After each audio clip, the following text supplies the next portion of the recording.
बिस्मिल्लाहिर्रहमानिर्रहीम। अस्सलाम वालेकुम दोस्तों, आबिद रज़ा MLT यूट्यूब चैनल के प्लेटफॉर्म से एक मरतबा फिर आप लोगों के साथ हाज़िर खिदमत हूँ। दोस्तों, पिछली वीडियो के अंदर हमने बात की थी मुख्तलिफ़ स्कॉलरशिप्स के बारे में। अगर आपने बैचलर करनी है, आपने मास्टर्स करनी है और PhD करनी है पाकिस्तान से बाहर या पाकिस्तान में ही, तो किस तरह आप जो है वो स्कॉलरशिप्स जो है वो हासिल कर सकते हैं। उसके लिए हमने पिछले वीडियो के अंदर बात की थी कि किस तरह हम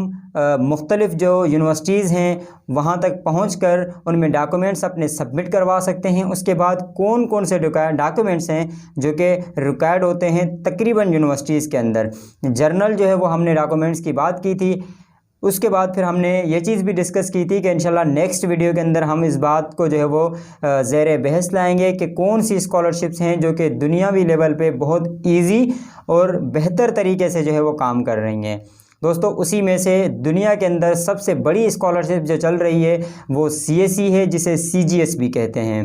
जिसका मुकम्मल जो नाम है वो है चाइनीज़ गवर्नमेंट स्कॉलरशिप या फिर चाइनीज़ काउंसिल स्कॉलरशिप। तो ये जो है वो स्कॉलरशिप काउंसिल जो है वो किस तरह से हम इसमें जो है वो एडमिशन ले सकते हैं, किस तरह हम चाइनीज़ स्कॉलरशिप जो काउंसिल है उस तक रीच कर सकते हैं। तो मुकम्मल आज इस वीडियो के अंदर हम बात करेंगे इस स्कॉलरशिप के बारे में। तो आखिर तक आप जो है वो वीडियो में हमारे साथ जो है वो जुड़े रहें ताकि आप जो है वो कोई भी बात मिस ना कर सके। इंशाल्लाह इस वीडियो के अंदर हम मुकम्मल डॉक्यूमेंट्स भी बताएंगे और प्रोसीजर इंशाल्लाह नेक्स्ट वीडियो के अंदर हम बताएंगे कि चाइनीज़ गवर्नमेंट स्कॉलरशिप में आप किस तरह अप्लाई कर सकते हैं। आज जो चीज़ हम डिस्कस करेंगे उसमें हम बताएंगे कि इस स्कॉलरशिप को किस तरह हासिल कर सकते हैं। उसके बाद जो है वो इस स्कॉलरशिप के बिहाफ पे हम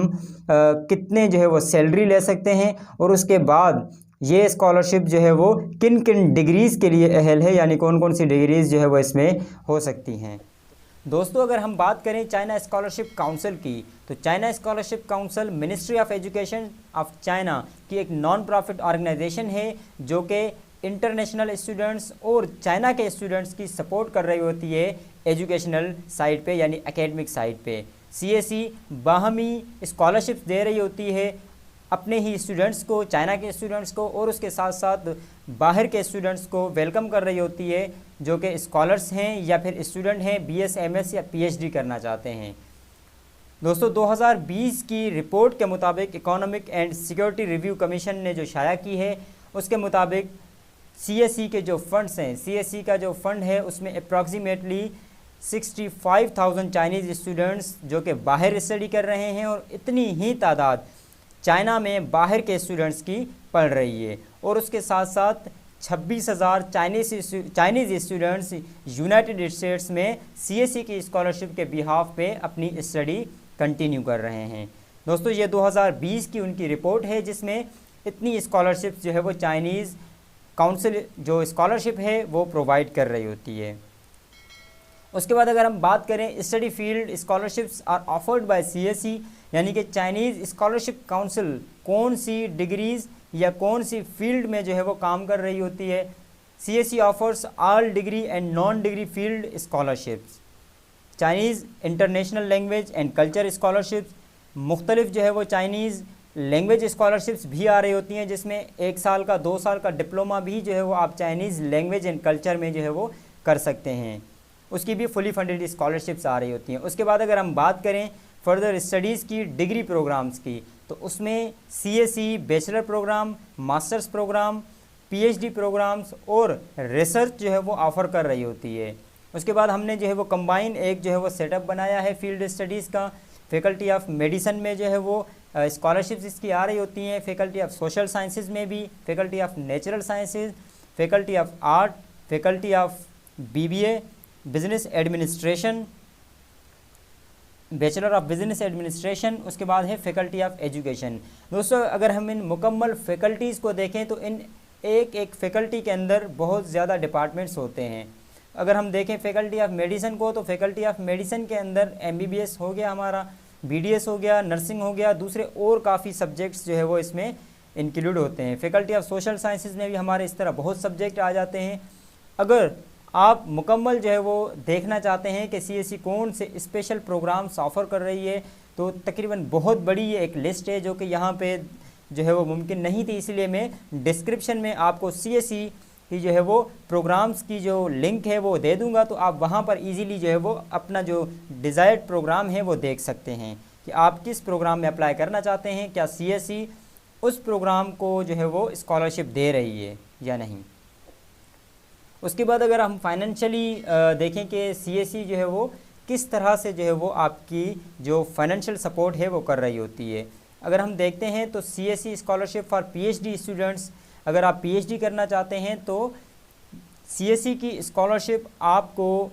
स्टडी फ्री दे रही है, आपकी ट्यूशन जो है वो फ्री होगी, आपकी अकोमोडेशन फ्री होगी, और उसके अलावा आपको 3500 RMB यानी कि जो उनकी करेंसी है चाइना की, वो ऑफ़र कर रही होती है। ये आपकी ट्यूशन फ़ी और आपकी अकोमोडेशन के अलावा जो है वो, जिसको हम अगर पाकिस्तान में कहें तो एज ए सैलरी आपको जो है वो प्रोवाइड कर रही होती है चाइनीज़ स्कॉलरशिप काउंसिल। उसके बाद अगर हम बात करें मास्टर्स स्टूडेंट्स की, तो मास्टर्स के स्टूडेंट्स जो है वो मंथली स्टाइपेंड जो उनका है वो 3000 RMB है, जिसमें उनकी भी जो है वो ट्यूशन और उसके अलावा अकोमोडेशन, ट्यूशन फ़ी जो है वो हम कहते हैं कि जो भी आपकी यूनिवर्सिटी के अखराजात होंगे वो तकरीबन जो है वो यूनिवर्सिटी ख़ुद ही पे कर रही होती है, और आपकी अकोमोडेशन भी फ्री होती है। उसके अलावा आपको सैलरी जो है वो ऑफ़र कर रही होती है यूनिवर्सिटी या ये स्कॉलरशिप 3000 RMB। उसके बाद अगर हम बात करें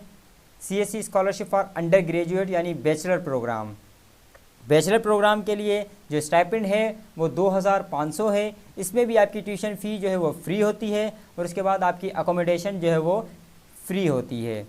दोस्तों अगर हम बात करें पार्शल स्कॉलरशिप की, पार्शल स्कॉलरशिप का मकसद ये होता है कि पार्शल स्कॉलरशिप के अंदर कुछ चीज़ें यूनिवर्सिटी जो है वो पे कर रही होती है, और कुछ चीज़ें जो है वो आपने ख़ुद पे करनी होती हैं। और फिर मुख्तलिफ अगर हम चाइना की साइड पे देखते हैं तो फिर कोटा सिस्टम कंट्री होता है, कुछ स्कॉलरशिप्स आपका कंट्री ख़ुद वहाँ पे जो है वो अफोर्ड करके मतलब दे रहा होता है, तो ये इस तरह सारा सिस्टम पार्शल स्कॉलरशिप का चल रहा होता है। लेकिन मुख्तलिफ जो है वो यूनिवर्सिटीज़ में जो पार्शल स्कॉलरशिप्स हैं चाइना के अंदर, ये देखा गया है कि पार्शल स्कॉलरशिप में आपकी ट्यूशन फ़ी जो है वो फ्री होती है, अकोमोडेशन आपकी फ्री होती है, और उसके बाद आपको स्टाइपेंड जो है वो कुछ कम दिया जाता है। जैसे आपका अगर मास्टर्स के अंदर 3000 जो है वो स्टाइपेंड है, तो फिर वहाँ पर आपका 1500 भी हो सकता है, जो है वो 1000 भी हो सकता है। तो इस तरह जो है वो आपका स्टाइपेंड कम होता है, जिसको हम पार्शियल स्कॉलरशिप्स में भी जो है वो कंसीडर कर रहे होते हैं। उसके बाद अगर हम एज रिलैक्सेशन की बात करें कि हम जो है वो कितनी एज तक जो है वो कौन सी डिग्री के लिए अप्लाई कर सकते हैं। अगर आप बैचलर के लिए अप्लाई कर रहे हैं तो बैचलर्स में आपकी एज तकरीबन 25 ईयर्स तक होनी चाहिए, इससे ज़्यादा नहीं होनी चाहिए। उसके बाद आपकी एज मास्टर्स के लिए जो लिमिटेशन है वो 35 ईयर्स। उसके बाद जो पीएचडी के लिए है, डॉक्टरल लेवल के लिए, वो है 40 ईयर्स, 40 साल। उसके बाद अगर हम बात करें रिक्वायरमेंट्स की कि कौन कौन से आपको डॉक्यूमेंट्स रिक्वायर्ड होते हैं, ये पिछली वीडियो के अंदर भी हमने जो है वो बात की थी इस बारे में कि कौन कौन से ऐसे डॉक्यूमेंट्स हैं जो कि आपको रिक्वायर्ड हैं। तो सीएससी के लिए जो स्पेशली आज हम बात करेंगे सीएससी की, तो सीएससी के लिए आपको जो डॉक्यूमेंट्स रिक्वायर्ड होते हैं उनके बारे में जो है वो आपको मैं बताता हूँ। उसके बाद फिर हम इन जो डॉक्यूमेंट्स हैं उनकी आपको पिक्स भी दिखाऊंगा कि किस तरह जो है वो ये डॉक्यूमेंट्स जो है वो आपको रेडी करने हैं। अगर आप बैचलर के लिए अप्लाई कर रहे हैं तो आपके पास इंटरमीडिएट, सिंध के अंदर जिसको इंटरमीडिएट कहा जाता है, और पंजाब और केपी के साइड पे एफएससी कहा जाता है, जिसकी आपके पास मार्कशीट और ओरिजिनल सर्टिफिकेट होना लाजमी है। यानी कि आपके पास ये सारे डॉक्यूमेंट्स स्कैन होने चाहिए। ओरिजिनल तो आपके पास होंगे लेकिन आपने इनको स्कैन करके अपने लैपटॉप में रखना है। उसके बाद अगर आप मास्टर्स के लिए अप्लाई कर रहे हैं तो आपके पास बैचलर्स जो जिस यूनिवर्सिटी से आपने पास आउट किया है बीएस ऑनर्स, वहाँ की आपको मार्कशीट होनी चाहिए जिसको हम ट्रांसक्रिप्ट कहते हैं, और उसके बाद ओरिजिनल डिग्री सर्टिफिकेट भी आपके पास होना चाहिए। अगर आप पीएचडी के लिए अप्लाई कर रहे हैं तो पीएचडी के लिए आपके पास एमफिल एमएस की मार्कशीट यानी ट्रांसक्रिप्ट का होना लाजमी है। उसके बाद आपके पास ओरिजिनल सर्टिफिकेट यानी डिग्री होनी चाहिए। और अगर हम बात करें both documents must be notarised, तो दोस्तों ये नोटराइजेशन एक प्रोसेस होता है चाइना में जो तकरीबन ऐसे समझें कि 100% जो यूनिवर्सिटीज़ हैं या ये specially scholarship CSC scholarship notarized documents ही ले रही होती है। तो नोटराइज़ का क्या सिस्टम है या नोटराइज़ क्या होते हैं, आइए उसके बारे में थोड़ा देख लेते हैं। स्पेशली ये जो हमने दो सर्टिफिकेट्स की बात की है, अगर आप जो है वो बैचलर के लिए अप्लाई कर रहे हैं तो आपकी इंटर की और इंटर एफएससी की जो है वो और आपका ओरिजिनल सर्टिफिकेट, और ये जो दो डॉक्यूमेंट्स हैं आपके ये नोटराइज्ड होंगे। तो हम अभी जर्नल नोटराइजेशन की बात करते हैं कि नोटराइजेशन प्रोसेस क्या होता है। दोस्तों नोटराइजेशन प्रोसेस ये है कि आपने पाकिस्तान के अंदर जो लॉयर्स होते हैं, जो मैजिस्ट्रेट होते हैं, ठीक है, जो गवर्नमेंट एक जो है वो एम्प्लॉय है, गवर्नमेंट जो है वो मैजिस्ट्रेट है, लॉयर है, तो उससे आप जो अथोराइज्ड हो, जिसकी गवर्नमेंट जॉब हो, गजेटेड ऑफिसर हो, तो उससे जो है वो आपने अपने डॉक्यूमेंट्स जो है वो ये ऐसे समझें कि अटेस्ट करवाने होते हैं। तो ये फिर इनका प्रोसेस होता है जिसमें ये हमें इमिग्रेशन भी जो है वो ऑफर मतलब दे रहे होते हैं। या आप देख सकते हैं ये जो एरो के निशान लगे हुए हैं ये जो है वो स्टैंप करके दे रहे होते हैं ये दो, और उसके बाद ये इनका ये सारा जो प्रोसेस है डिग्री के ऊपर, ये जो है वो आपके ट्रांसक्रिप्ट और बैचलर डिग्री, अगर आप इंटरमीडिएट एफएससी यानी कि बैचलर के लिए अप्लाई कर रहे हैं तो आपकी एफएससी और प्लस में आपकी एफएससी की मार्कशीट के ऊपर ये जो है वो नोटराइजेशन होगी। अगर आप मास्टर्स के लिए अप्लाई कर रहे हैं तो आपकी बैचलर डिग्री और प्लस में आपकी ट्रांसक्रिप्ट के ऊपर होगा। अगर आप पीएचडी के लिए अप्लाई कर रहे हैं तो आपकी एमएस एमफिल की मार्कशीट और ट्रांसक्रिप्ट और आपकी डिग्री के ऊपर जो है वो ये नोटराइजेशन का प्रोसेस होगा। ठीक है, नोटराइजेशन का प्रोसेस सिंपल ये है कि आपके इलाके के अंदर जो भी आपके इलाके के अंदर जो भी कोर्ट हो तो वहाँ पे आपने जो है वो जाना है और उनसे कहना है कि मुझे अपनी डिग्री और ट्रांसक्रिप्ट नोटराइज्ड करवानी है। तो वहाँ से आपको कुछ ही जो है वो अमाउंट के अंदर जो है वो नोटराइजेशन जो है वो होके डिग्री जो है वो उसी दिन जो है वो विदिन जो है वो 1 to 2 आवर्स आपको डिग्री जो है वो मिल जाती है। अब इसके अंदर ये चीज़ ध्यान में रहे कि कभी भी आपने नोटराइजेशन जो करवानी है वो ओरिजिनल डिग्री के ऊपर नहीं करवानी, आपने फ़ोटोकॉपी एक सेट ले जाना है, उसके ऊपर इसकी आपने नोटराइजेशन करवानी है। ठीक हो गया। उसके बाद अगर हम बात करें बाकी डॉक्यूमेंट्स की, ये जो डॉक्यूमेंट्स थे ये हमारे बहुत ज़्यादा अहम डॉक्यूमेंट्स होते हैं जिनके ऊपर एक चीज़ और भी मैं यहाँ पे जो है वो आप लोगों को बताता चलूँ कि उसके बाद आपने यूनिवर्सिटी से भी अपनी डिग्री वेरीफाई करवानी है, उसके बाद आपने हेग से भी डिग्री जो है वो वेरीफाई करवानी है। वो इंशाल्लाह नेक्स्ट वीडियोस के अंदर जो है वो हम हेग का मुकम्मल प्रोसेस भी मैं आपको बताऊंगा कि हेग का जो है वो किस तरह प्रोसेस है, या फिर मैं लिंक जो है वो डिस्क्रिप्शन में आप लोगों को दे दूँगा कि आप किस तरह जो है वो अपनी हेग से जो है वो डिग्री वेरीफाई अटेस्ट करवा सकते हैं आप अपनी डिग्री। लेकिन ये चीज़ डिग्री यूनिवर्सिटी की वेरिफिकेशन और उसके बाद आपकी हेग की वेरिफिकेशन मोस्टली स्कैन डिग्रीज नहीं ले रही होती यूनिवर्सिटी, लेकिन जब आपकी सिलेक्शन हो जाती है तो उसके बाद यूनिवर्सिटी आपकी ये सारी चीज़ें कि आपकी डिग्री हेग से वेरीफाइड है, यूनिवर्सिटी से वेरीफाइड है, ये चेक कर रही होती है आपकी एम्बेसी और प्लस में आपकी यूनिवर्सिटी जिसमें आपकी एडमिशन हुई है। तो आपने ये प्रोसेस लाजमी करना है। उसके बाद आपने अपना पासपोर्ट रेडी करना है। अगर आपका पासपोर्ट रेडी नहीं है तो सबसे पहले आपने इन डिग्रीज़ के साथ साथ अपना पासपोर्ट भी जो है वो अप्लाई करना है। उसके बाद फिर आपने यूनिवर्सिटी के जो 2 प्रोफेसर्स हैं जिन्होंने आपको पढ़ाया है, आपके सब्जेक्ट टीचर रहे हैं, आपके सुपरवाइज़र रहे हैं, तो उनसे आपने जो है वो जिस तरह ये रिकमेंडेशन लेटर है इस तरह के जो है वो आपने रिकमेंडेशन अपने यूनिवर्सिटी से लेटर लेना है। जिस तरह जो है वो ये मैंने जो है वो डॉक्टर जो मेरे जो है वो टीचर रहे हैं मैंने उनसे ये लेटर लिया है, तो आपने जो है वो अपने किसी भी 2 प्रोफेसर से जो है वो अपना रिकमेंडेशन लेना है जो आपके सब्जेक्ट टीचर रहे हैं, आपके सुपरवाइज़र रहे हैं और आपको बहुत अच्छे तरीके से जानते हैं। तो दोस्तों और फिर इसमें एक बात आपको याद रहे जो कि पिछली वीडियो के अंदर भी मैंने जो है वो आप लोगों के साथ डिस्कस की थी कि आपने रिकमेंडेशंस उन्हीं प्रोफेसर से लेनी है जो कि आपको अच्छे तरीके से जानते हों और आपकी बाद में जब यूनिवर्सिटी उनसे कम्युनिकेशन करे आपके बारे में तो आपके लिए रिकमेंडेशन बेहतर से बेहतर दे सकें। अगर हम पीएचडी स्टूडेंट्स की बात करें तो पीएचडी स्टूडेंट्स के लिए जो रिसर्च पेपर हैं उनके जो पब्लिश करवाते हैं तो वो बहुत ही ज़्यादा अहम होते हैं, उनके लिए प्लस पॉइंट होते हैं उनकी एडमिशन के लिए। उसके बाद एक्सेप्टेंस लेटर है, लेकिन एक्सेप्टेंस लेटर डिपेंड करता है यूनिवर्सिटी के ऊपर। ये मोस्टली जो अगर हम एक्सेप्टेंस लेटर की बात करें तो ये कुछ यूनिवर्सिटीज़ जो है वो ले रही होती हैं, कुछ यूनिवर्सिटीज़ जो है वो नहीं जो है वो ले रही होती हैं। अब एक्सेप्टेंस लेटर की अगर हम बात करें तो क्या है कि एक्सेप्टेंस लेटर असल में जिस यूनिवर्सिटी को आपने चूज़ किया है, क्योंकि सीएसई के अंदर आप 1 साल के अंदर 3 यूनिवर्सिटीज़ में अप्लाई कर सकते हैं। तो आपने 3 यूनिवर्सिटी सेलेक्ट की, आपने उसमें जाके अपना प्रोग्राम देखना है। जैसे अगर मैं अप्लाई कर रहा हूँ वुहान मेडिकल यूनिवर्सिटी के अंदर, तो मैं वुहान यूनिवर्सिटी से अपना डिपार्टमेंट निकालूंगा मेडिकल लेबॉर्ट्री टेक्नोलॉजी, उसकी फिर फैकल्टी के अंदर जाऊंगा कि कौन से प्रोफेसर्स हैं।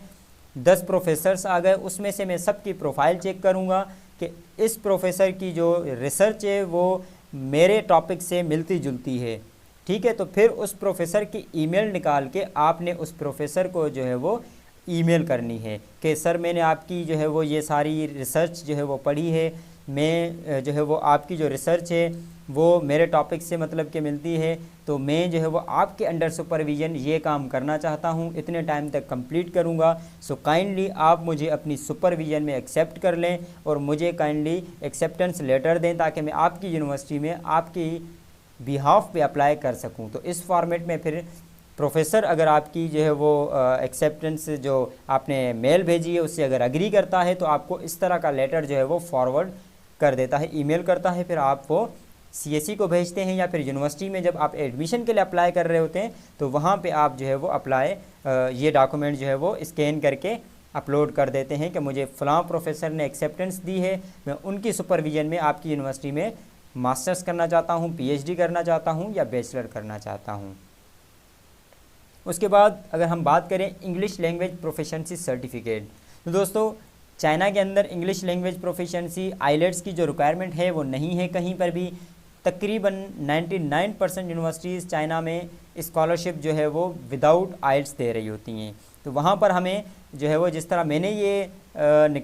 यूनिवर्सिटी से लिया हुआ है सर्टिफिकेट, टू मे whom it may be concern यानी कि इंग्लिश लैंग्वेज प्रोफिशिएंसी सर्टिफिकेट लिया हुआ है, आपने भी इस तरह अपनी यूनिवर्सिटी से जो है वो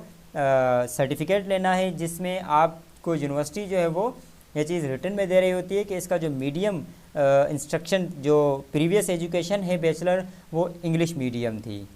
तो ये आपने फिर वहाँ पे अपलोड करना होता है। उसके बाद आपने पुलिस वेरिफिकेशन सर्टिफिकेट यानी कि नॉन क्रिमिनल रिकॉर्ड जो है वो सबमिट करवाना होता है। पुलिस क्लियरेंस डॉक्यूमेंट ये जो है वो सर्टिफाई करता है आपको कि आपने कभी भी कोई मतलब कि क्राइम नहीं किया जो कि आपका वहाँ पे आपकी जो आपका जो थाना है वहाँ पर आपकी कोई रिपोर्ट वहाँ पे आज तक नहीं आई या इस तरह की कोई भी एक्टिविटी में आप इन्वॉल्व नहीं हैं, आप यहाँ से बाहर जा सकते हैं, आपके ऊपर कोई भी क्राइम का कोई भी इल्ज़ाम वगैरह नहीं है, ये क्लियरेंस।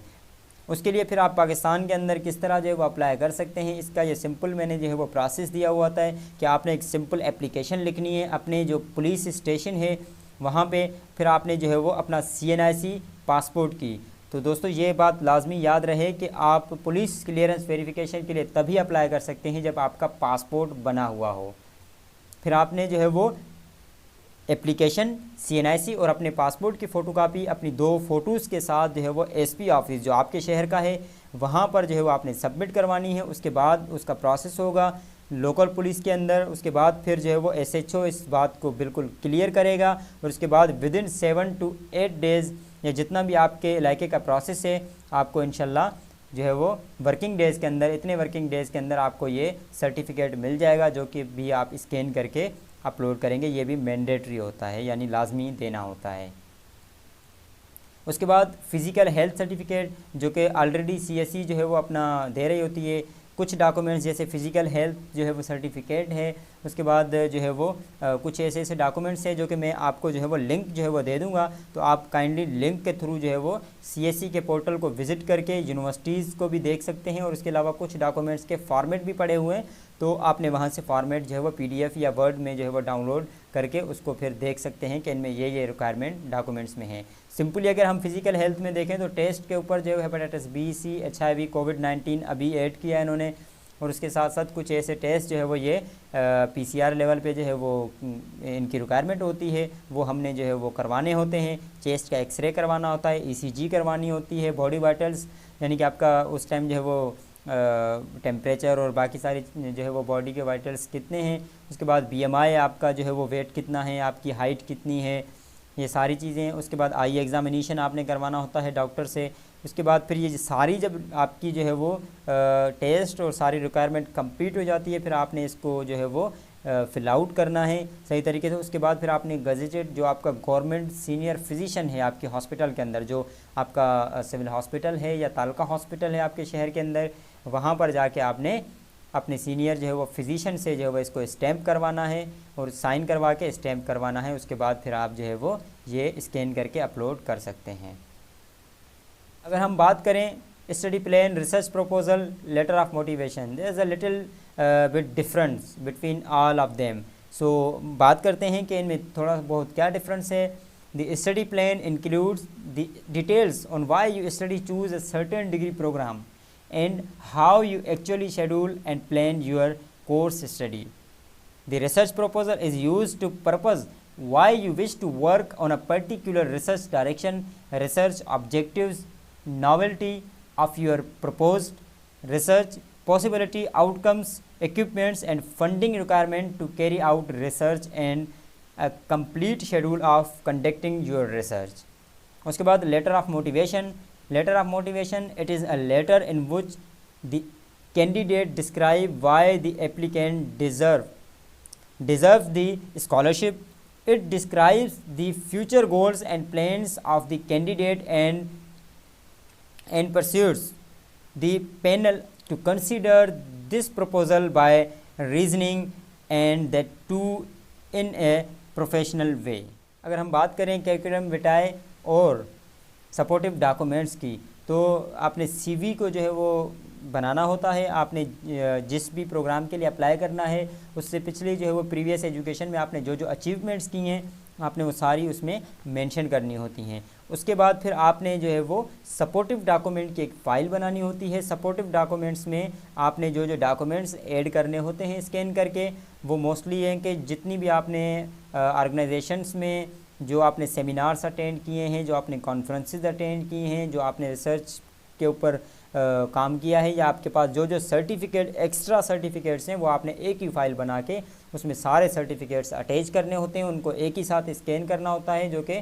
10 से 15 जितने भी आपके पास डॉक्यूमेंट्स हैं वो सारे डॉक्यूमेंट, जो भी सर्टिफिकेट्स हैं आपके पास, एक्सपीरियंसेस सर्टिफिकेट्स हैं, वो सारे आपने सपोर्टिव डॉक्यूमेंट की फ़ाइल बना के फिर आपने वहाँ पर वो भी जो है वो अपलोड करना होता है। ये भी आपके लिए एक प्लस पॉइंट होता है।